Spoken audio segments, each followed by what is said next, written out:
Hello friends, इस video में को कराने वाली हूँ हिंदी का पेपर सोल्यूशन, जो कि क्लास 10 के लिए बहुत ज़्यादा इंपॉर्टेंट है। अभी बोर्ड एग्जाम है, नेक्स्ट मंथ में प्री बोर्ड है।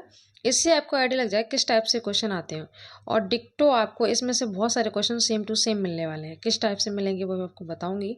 वो क्वेश्चन चेंज होने नहीं है, डेफिनेटली बोर्ड एग्जाम में वो क्वेश्चन रहेगा। ठीक है, इसलिए मैंने लिखा वायरल पेपर। आपने थंबनेल में देखा होगा। तो जिन बच्चों की भी बिल्कुल भी तैयारी नहीं हुई, उनका डर खत्म हो जाएगा, और पूरा देखने के बाद वीडियो आपके अंदर एक कॉन्फिडेंस बढ़ेगा।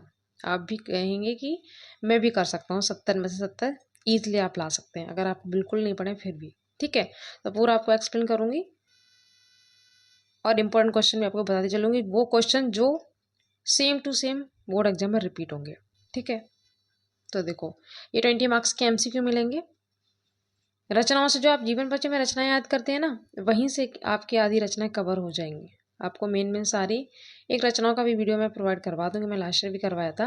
तो इससे आपकी रचना की जो क्वेश्चन आएंगे वो सारे सही हो जाएंगे। जयशंकर प्रसाद की, शुक्ल की, मैथिली शरण गुप्त की, महादेवी वर्मा की, प्रेमचंद की, ये इनकी प्रमुख प्रमुख रचनाएं आपको पढ़ लेनी। जयशंकर की तो इतनी फेमस है, बहुत पूछी जाती हैं, नाटक कहानी बहुत आते हैं। तो अभिमन्यु वध खंड काव्य के रचयिता कौन है? तो इसके वही है जिसके में अब का पहला चैप्टर जो है मित्रता। कौन है? आचार्य रामचंद्र शुक्ल। ठीक है, तो यही है। मित्रता पूछ लिया था कौन सी विधा है। एक क्वेश्चन अब मैं अच्छे से आपको एक्सप्लेन करती जा रही हूँ। क्वेश्चन यहीं से बनेगा, कोई भी एक्स्ट्रा बाहर से नहीं आने वाला है। तो पूछ लेता कि कौन सी विधा है। अब डायरेक्ट ये नहीं पूछता कि लेखक कौन है, ये पूछ लेता विधा कौन है। विधा का मतलब है कि नाटक है, कि कहानी है, या उपन्यास है। तो मित्रता का एक निबंध है। ऐसे अब ज़्यादा क्वेश्चन आते हैं, डायरेक्टली अब नहीं पूछे आते ज़्यादा। तो विधा बहुत पूछी आती है, आपको अच्छे से याद रखनी है। ओके, फटाफट से कवर करेंगे, ज़्यादा टाइम नहीं लगेगा। देखो, मित्रता निबंध, अब यहाँ पे बोल गया ना मित्रता क्या है। देखो, निबंध है तो विश्वास पात्र मित्र विश्वास पात्र मित्र है। आपने व्याख्या की होगी, आपको पता होगी। तो क्या है? जीवन की एक औषधि बताया। विश्वास पात्र मित्र को जीवन की एक औषधि बताया। ठीक है, मित्रता निबंध में किसने? शुक्ल जी ने। बहुत ही इंपॉर्टेंट क्वेश्चन है ये। या तो विधा पूछ लेगा, तो एक क्वेश्चन से आपके 3 से 4 क्वेश्चन कवर होंगे। ये भी आपको अच्छे से याद रखने हैं। जो भी मैं एक्स्ट्रा फैक्ट बताऊंगी वो भी आपको अच्छे से याद रखने हैं। सबसे भयानक ज्वर होता है, आपने व्याख्या की होंगी तो आपको पता होगा, कुसंग का। कहते हैं ना, जैसी संगति होगी वैसा असर आएगा। तो ये मित्रता सही है। चंद्रगुप्त, अब देखो किस विधा। चंद्रगुप्त आ गया, किसका है? जयशंकर प्रसाद का। क्या है? नाटक है। स्कंदगुप्त, चंद्रगुप्त, ये सारे नाटक हैं। जितना मैं एक्स्ट्रा बोलूँ ये भी अपने आप में क्वेश्चन है, तो ये भी आपको ध्यान रखना है। आंधी, ये क्या है? कहानी है। ममता जो सेकंड चैप्टर है, ये भी क्या? कहानी है। आंधी, ममता, ये कहानियां हैं, उपन्यास हैं इनके। ठीक है, निबंध भी है, नाटक बहुत फेमस है। चंद्रगुप्त, स्कंदगुप्त, आपको याद रखने हैं। ध्रुव स्वामिनी, ये भी एक नाटक है। तीनों खूब पूछे आते हैं। एक राजश्री जो कि 12th क्लास में, ये भी इनका नाटक है। ठीक है, ये आपको नाटक याद रखने हैं। कहानी भी खूब पूछी आती है, आंधी, ममता, ये आपको ध्यान रखनी है। तो इसका नाटक हो जाएगा सही आंसर। फिफ्थ देखो, अगर आपने जीवन परिचय याद किया होगा तो आपको 100% ये आंसर आ जाएगा। मेरी आत्मकथा, मैंने मेन रचनाएं करवाई जीवन परिचय में। तो ये किसकी है? डॉक्टर राजेंद्र प्रसाद की है।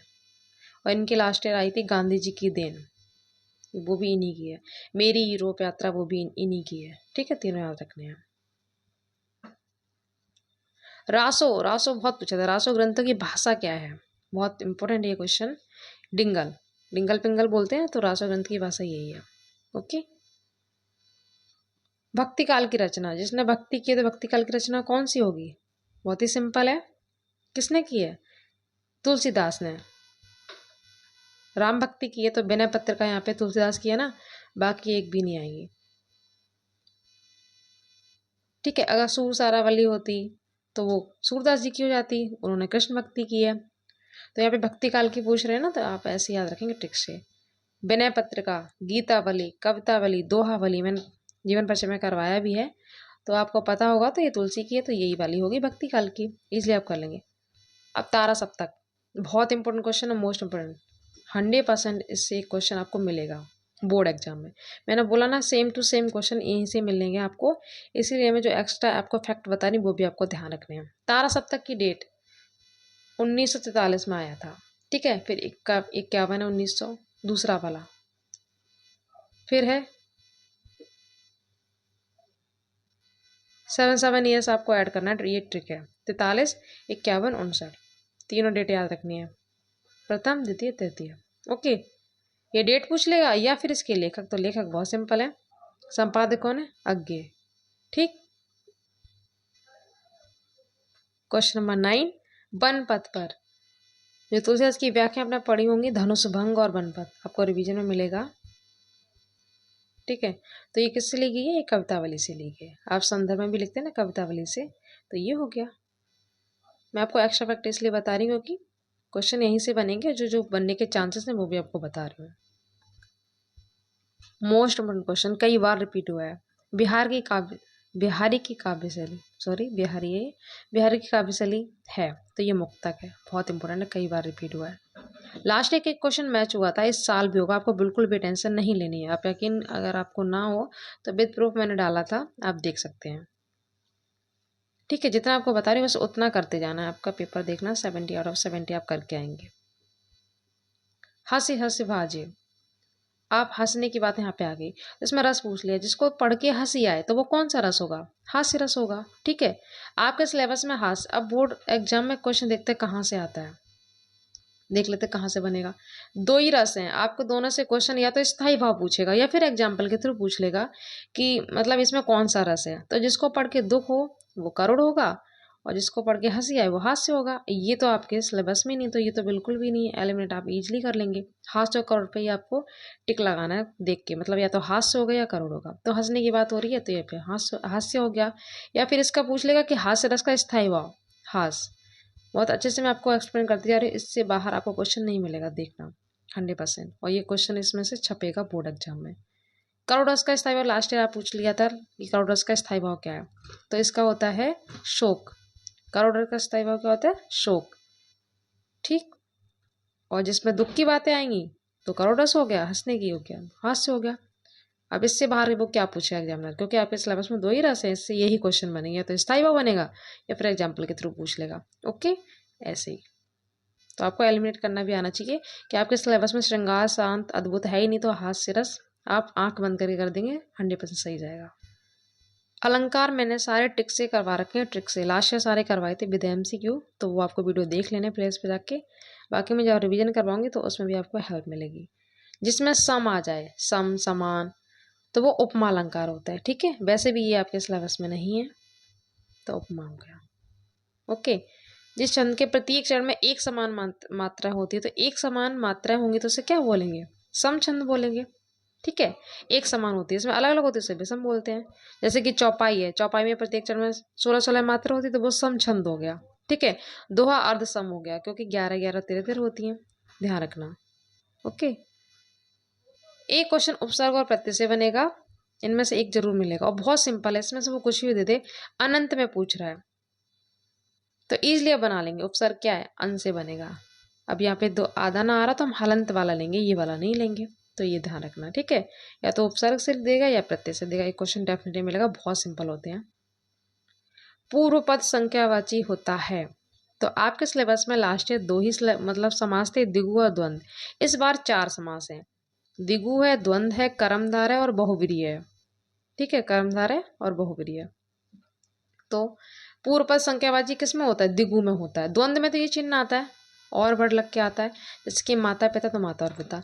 दिगु में पहला पद संख्यावाचक, जैसे मैंने बोला चौराहा, तो आप समास विग्रह करेंगे 4 राहों का समूह, तो पहला वर्ड संख्यावाचक आया तो क्या होगा, दिगु हो गया। ठीक है, अब समास से भी क्वेश्चन आपका गलत नहीं जाएगा, डेफिनेटली आपको बोर्ड एग्जाम में ऐसे ही मिलेगा। द्वंद में पूछ लेते हैं, जैसे कि सुरासुर, तो तोड़ेंगे उसको कैसे करेंगे, समास विग्रह में सुर और असुर और द्वंद होता है। इसमें किसी की विशेषता बताते हैं, जैसे कि पीताम्बर, नील गगन, ये कर्मधार है। भगवान के नाम आ जाए तो वो ये हो जाएगा, जैसे कि गजानन लंबोदर। ठीक है, तो एक क्वेश्चन यहाँ से आपका डेफिनेटली पक्का हो गया। यहाँ पर्यायवाची पूछा बाढ़ का, पूछा रेखांकित का पर्यायवाची बता, मतलब जो अंडरलाइन है इसका पर्यायवाची पूछ रहा है, बाढ़ का इंपॉर्टेंट है, पूछा गया ये भी। तो ये होता है सर, क्या होता है, सर। ओके, ये न्यू टॉपिक है, ये आपको याद करने हैं। फॉलो नदी की जगह पर आपको ये करने हैं, इनके पुल्लिंग, स्त्रीलिंग और नपुंसकलिंग, ये रूप याद करने हैं। तो इसका जो आंसर हो जाएगा वो हो जाएगा सी। ठीक है, विभक्ति और वचन आपको याद करने होते हैं। ये मैंने एक दिन पहले ही पूरा वाक्य वाला टॉपिक फिनिश करवा दे, इसको जरूर देख लेना। एक क्वेश्चन उसके बाद आप देख लेंगे ना तो गलत नहीं होगा, एक एक पूरा आप सही करके आएंगे। एक एक नंबर का करके ही आप 70 तक पहुंचेंगे। ऐसा नहीं कि आप इनको छोड़ दें कि एक नंबर का, नहीं, आपको पूरा सभी पे फोकस करना है, ठीक है, क्योंकि इसी से आपकी परसेंट इंक्रीज होगी, हिंदी, इंग्लिश, साइंस। बाकी मैथ में बच्चे कन्फ्यूज आते हैं, एसएसटी में बहुत लिखना पड़ता है, तो इसलिए ये तीनों सब्जेक्ट आपको अच्छे से करने हैं। जिस वाक्य में एक प्रधान उपवाक्य हो अन्य आश्रित हो, मैंने आश्रित वाला बताया था ना, जो दूसरों पे आश्रित होते हैं उसे बोलते हैं मिश्रित वाक्य। ये मैंने आपको टॉपिक कल ही करवाया एक दिन पहले, तो ये आपको देख लेना है। उससे देखने के बाद आपका एक भी क्वेश्चन गलत नहीं जाएगा। ये 19 का एमसीक्यू है, इसमें क्वेश्चन मिसिंग है, मैं आपको बता दे रही हूँ बोल के। इसमें यह था कि जब वाक्य में भाव की प्रधानता होती है तब वाच्य क्या होता है। तो भाव की प्रधानता होगी तो भाववाच्य होगा। ये वाच्य टॉपिक में न्यू ऐड हुआ, ठीक है, सिंपल है। भाव की प्रधानता होगी तो उसे क्या बोलेंगे, भाववाच्य बोलेंगे। और लास्ट था तस्मय, ऐसे लिखते हैं ना, तस्मय यानी तद शब्द के किस विभक्ति और वचन से संबंधित रूप है। तो आपको वचन और व्यक्ति बतानी है, तो इसका भी ये है, चतुर्थी एक वचन है, ठीक है। तद क्या है, चतुर्थी एक वचन। ये भी आपको रूप याद करने हैं। तो ये हो गया 20 एमसीक्यू। अब देख लेते हैं व्याख्याएं। ये 6 मार्क्स आपके कंफर्म होने चाहिए। इसमें कुछ भी नहीं है, आपको 4 चैप्टर पढ़ लेने। मित्रता मैंने आपको एक वीडियो प्रोवाइड करवाया है, 70 में 70 कैसे लाएं, तो उतना आपको कर लेना, सब कुछ मैंने करवा रखा है, ठीक है। मित्रता यानी शुक्ल जी का है, ममता जयशंकर प्रसाद का है, अजंता भगवत शरण उपाध्याय का है, ठीक है, एक भारतीय संस्कृति राजेंद्र प्रसाद का। तो ये 4 चैप्टर कर लीजिए, आपका डेफिनेटली गद्य में व्याख्या बोर्ड एग्जाम में आपको मिल जाएगी। कुछ भी नहीं, आपको पहचानना है। सेम 3 क्वेश्चन आपको मिलेंगे, 2 तो ये सेम क्वेश्चन है, बोर्ड एग्जाम में रिपीटेड होंगे। एक क्वेश्चन वो इसी व्याख्या में से पूछ लेता है, 2 क्वेश्चन सेम टू सेम यही रहेंगे, संदर्भ और व्याख्या। तो संदर्भ क्या है, पहाड़ काट कर गुफाएं, अजंता की गुफाएं, ये वाला चैप्टर, मतलब ये लाइन आपको मिल जाए, पहाड़ काट कर, या फिर आपको मिल जाए कि यहाँ पे देखो गुफाएं, गुफाओं वाली बात है, चित्र बनाएंगे, तो ये सब चैप्टर कौन सा, अजंता है, भगवत शरण उपाध्याय का है, ठीक है। 2 नंबर का आप संदर्भ कैसे लिखेंगे, प्रस्तुत गद्यांश हमारी पाठ्य पुस्तक गद्य खंड के अजंता नामक पाठ से लिया गया है और इसके लेखक हैं आचार्य रामचंद्र शुक्ल। क्लियर, सॉरी, भगवत शरण उपाध्याय, शुक्ल तो मित्रता के हैं, ठीक है। तो आप लिखेंगे भगवत शरण उपाध्याय इसके। उसके बाद रेखांकित में कुछ नहीं करना होता है, जो अंडरलाइन है ना, बस ये वाले, आपको कुछ भी वर्ड ना आए तो आप यही सेम टू सेम लिख के आ जाएंगे, ठीक है। थोड़ा थोड़ा वर्ड चेंज करना होता है बस, और कुछ नहीं। कुछ भी ना तो आप यही लिख देंगे सेम टू सेम, आपको मार्क्स मिल जाएंगे। 2 मार्क्स के आते हैं। थर्ड जो है, पहाड़ों को किस प्रकार जीवंत बनाया गया था। इसमें आप लिखेंगे पहाड़ों में गुफाओं की रचना करने के बाद उनकी दीवारों और खम्भों को सजीव चित्रों के द्वारा जीवंत बनाया गया। मतलब उनकी दीवारों और खम्भों पर ऐसे सजीव चित्र बनाए गए हैं जैसे कि उनके अंदर लाइफ, मतलब जीवन हो, तो उसे जीवंत इस प्रकार बनाया गया। आप इजीली ले लेंगे, खम्भों पर और दीवारों पर सजीव चित्रों के द्वारा जीवंत बनाया गया, सिंपल इस तरीके से लिख देंगे। सेकंड वाला देखो, नैतिक की बात कहीं भी आपको इसमें दिख जाए तो ये चैप्टर होगा नैतिक, ये ट्रिक है। तो ये चैप्टर है भारतीय संस्कृति डॉक्टर राजेंद्र प्रसाद का, ओके। अब इसमें भी देखो सेम टू सेम क्वेश्चन होंगे, यही संदर्भ मिलेगा आपको, एक रेखांकित अंश, और ये किसी में से पूछ लेगा। तो ये क्वेश्चन सेम रहेंगे, संदर्भ, रेखांकित। तो बोर्ड एग्जाम में ये क्वेश्चन सेम टू सेम रहेंगे। मैंने बोला था ना कि कौन कौन से क्वेश्चन है डिक्टो वही मिलेंगे, तो वो यही क्वेश्चन है। संदर्भ व्याख्या सेम रहेगा, बाकी यही 4 चैप्टर पढ़ लेने, डेफिनेटली आपके 6 मार्क्स सिक्योर हो जाएंगे। एक क्वेश्चन वो इसी में से दे देगा कि इसमें क्या संदेश देना चाहे, तो आप इसमें पढ़ेंगे तो ईजिली आपको आंसर मिल जाएगा। जैसे आप इंग्लिश में पैसेज करते हैं ना, वैसे इसमें। अब ये काव्य की व्याख्या है, तो आपके काव्य की व्याख्या आपको 4 चैप्टर की पढ़ लेनी स्टार्टिंग के, सूर, तुलसी, रसखान और बिहारी। 4 पढ़ लीजिए, डेफिनेटली आपके 6 मार्क्स सिक्योर हो जाएंगे, मैंने बताया भी है। तो ये आपको पढ़ने। अब देखो, पुरुष से निकली रघुवीर वधु, तो आप रघुवीर की बात आ जाए, लखन की बात आ जाए, तो आप चैप्टर पहचान लेंगे कौन सा है। तुलसीदास जी की व्याख्या ये वन पद पर, ठीक है। तो इसमें भी वही होता है, संदर्भ पूछ लेता है और 2 क्वेश्चन इसी में से पूछ लेगा। तो संदर्भ कैसे लिखेंगे, प्रस्तुत पद्यांश, गद्य में गद्यांश लिखते हैं, इसमें पद्यांश लिखते हैं। हमारी पाठ्य पुस्तक काव्यखंड के तुलसीदास द्वारा रचित कवितावली के अयोध्या कांड, अयोध्या कांड के ब्रैकेट में लिखेंगे वन पद पर, ठीक है, से ली गई है, ये लिख देंगे। संदर्भ हो गया। सेकंड क्वेश्चन, पुर से कौन निकले, तो देखो पुर से निकसी रघुवीर वधु, इजिली कर लेंगे। कौन निकला था, सीता जी। ठीक है। मार्ग में दो पग रखते ही क्या हुआ था? दो दय मग में डग दे, मतलब दो पग रखते ही क्या हुआ था? तो बहुत ही सिंपल है इसका आंसर,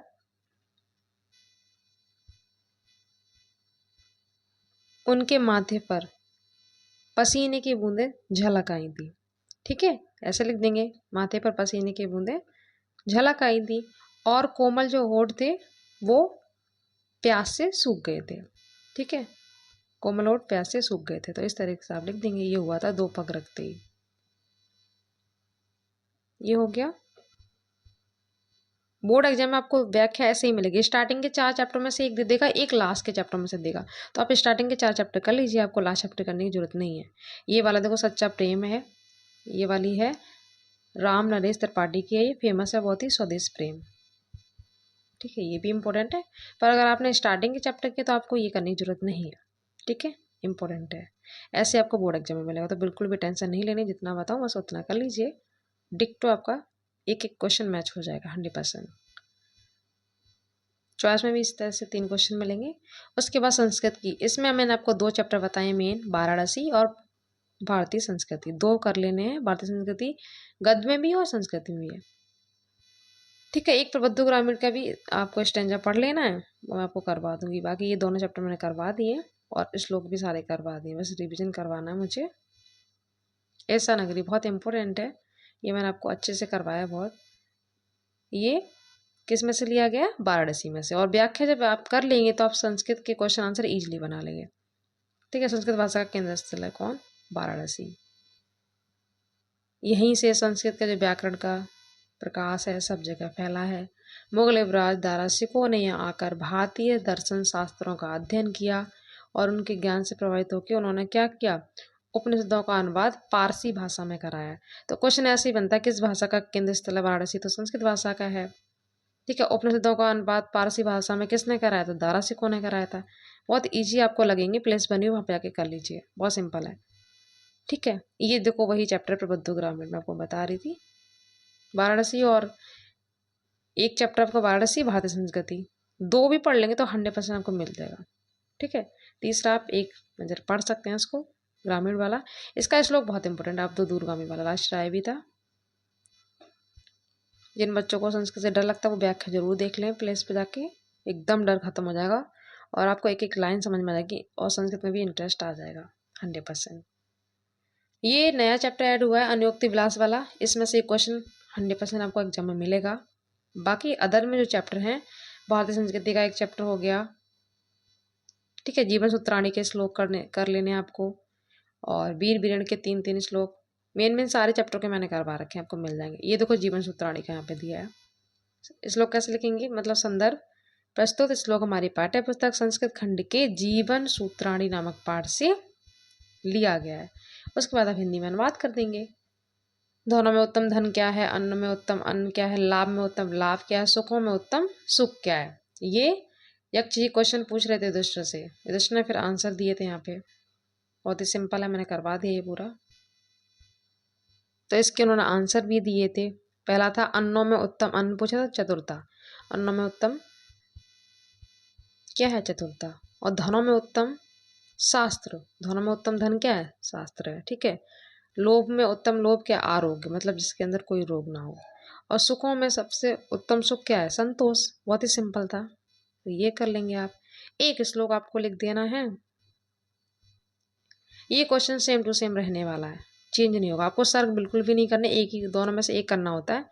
तो आपको पात्र का अच्छे से कर लेना है, गांधी जी मैंने करवा रखा है, तो ये क्वेश्चन सेम टू सेम रहेगा। अलग अलग स्टेट में ये चलते हैं, किसी में ज्योति जवाहर होगा, किसी में कुछ है, मैंने सिलेबस में बताया था। तो जिनके यहाँ जो चल रहा वो कर लीजिएगा, केवल कैरेक्टर आपको पढ़ने, सर्च करने की कोई जरूरत नहीं है। ओके,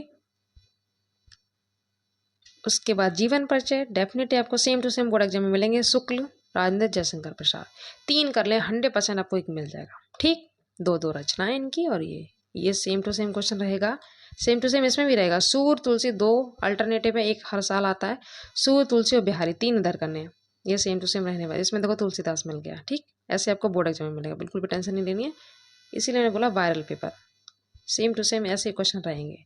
एक श्लोक आपको लिखना है, कोई भी कर लेना, वंदना मैडम वाला याद कर लेना, बहुत सिंपल है। ओके, उसके बाद ये है पत्र लिखना है आपको, बहुत ही सिंपल है, इजीली आप लिख लेंगे। अब मैं जो आपको बता रही थी कि संस्कृत के क्वेश्चन आंसर आप कैसे कर लेंगे, वाराणसी और भारतीय संस्कृति, देखो इसमें से है वाराणसी कस्य भाषा है, किसका केंद्र स्थल है, तो अभी मैंने बताया था किसका, संस्कृत का, तो अब यहाँ पे संस्कृत लिख देंगे, बस हो गया, 1 नंबर आपका पक्का। ग्रामीण, गांव वाले का किसने उपहास किया था, यही चैप्टर प्रबुद्ध ग्रामीण वाला, तो किसने किया था, एक नागरिक ने, एक नागरिक आप लिख देंगे यहाँ पे, जो शहर के लोग थे ना उसने गांव वाले का मजाक बनाया, तो का की जगह आप एक नागरिक कहा लिख देंगे, बस हो गया। चैप्टर के आपको हिंदी पता था, इजीली आप कर लेंगे, इसमें कुछ भी नहीं करना है, वैसे मैं करवा चुकी हूँ सारा। उसके बाद निबंध भी मैंने इंपॉर्टेंट बताए हैं, वृक्षारोपण, पर्यावरण, भ्रष्टाचार, बेरोजगारी, देश प्रेम, यही 5 टॉपिक कर लीजिए, 100% आपको एक मिल जाएगा। तो एक एक क्वेश्चन मैच होगा, आपको बिल्कुल भी टेंशन, कुछ भी आपको टफ नहीं लगेगा। जितना मैंने आपको एक्स्ट्रा फैक्ट बताया वो आपको ध्यान रखने हैं, और किस टाइप से क्या पढ़ना है, 100% आपको एक एक क्वेश्चन मैच होगा, ठीक है। तो कर लीजिएगा, और वीडियो को लाइक शेयर कर दिया करो, और कोई भी आपको सजेशन देना हो तो आप मुझे कमेंट सेक्शन में बता सकते हैं, और कोई किसी भी टॉपिक पर आपको वीडियो मतलब चाहिए हो तो मुझे बता देना, ठीक है, मिल जाएगा। Thank you so much.